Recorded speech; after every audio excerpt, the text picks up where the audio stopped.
Japan അടുത്ത 10 വർഷത്തിനകം 10 trillion yen നിക്ഷേപം ഭാരതത്തിൽ നടത്തും. ബഹിരാകാശ രംഗത്ത് ഇരു രാജ്യങ്ങളും സഹകരിക്കുമെന്നും പ്രധാനമന്ത്രി നരേന്ദ്രമോദി പറഞ്ഞു. ഭാരത ജപ്പാൻ ഡിജിറ്റൽ സഹകരണവും നിർമ്മിത ബുദ്ധി സഹകരണവും കൈവരുത്താനാണ് ആലോചന.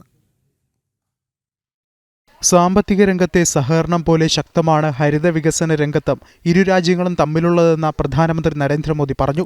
ജപ്പാൻ പ്രധാനമന്ത്രിയുമായുള്ള കൂടിക്കാഴ്ചയ്ക്കു ശേഷം നടന്ന സംയുക്ത വാർത്താ സമ്മേളനത്തിൽ സംസാരിക്കുകയായിരുന്നു പ്രധാനമന്ത്രി.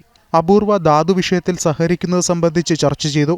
വരുന്ന 10 വർഷത്തിനുള്ളിൽ 10 ട്രില്യൺ yen നിക്ഷേപം ജപ്പാൻ ഭാരതത്തിൽ നടത്തുമെന്നും അക്കാര്യം യാഥാർത്ഥ്യമാക്കുന്നതിനായുള്ള റോഡ് മാപ്പ് തയ്യാറായെന്നും പ്രധാനമന്ത്രി പറഞ്ഞു. एक रोड मैप बनाया है.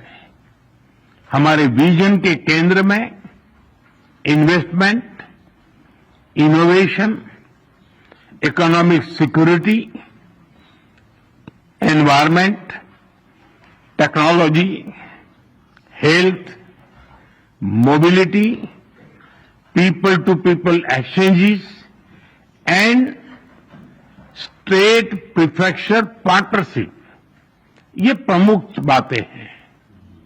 हमने अगले 10 वर्षों में जापान से भारत में 10 ट्रिलियन yen निवेश का लक्ष्य निर्धारित किया है. ഭാരത ജപ്പാൻ ഡിജിറ്റൽ സഹകരണ 2.0 ദൗത്യവും നിർമ്മിത ബുദ്ധി സഹകരണ ദൗത്യവും ഇന്നു മുതൽ നിലവിൽ വന്നു. ബഹിരാകാശ രംഗത്തും ശാസ്ത്ര സാങ്കേതിക വിചാര രംഗത്തും ഇരു രാജ്യങ്ങളും സഹകരിക്കുമെന്നും പ്രധാനമന്ത്രി അറിയിച്ചു. ന്യൂസ് ഡെസ്ക് ജനം.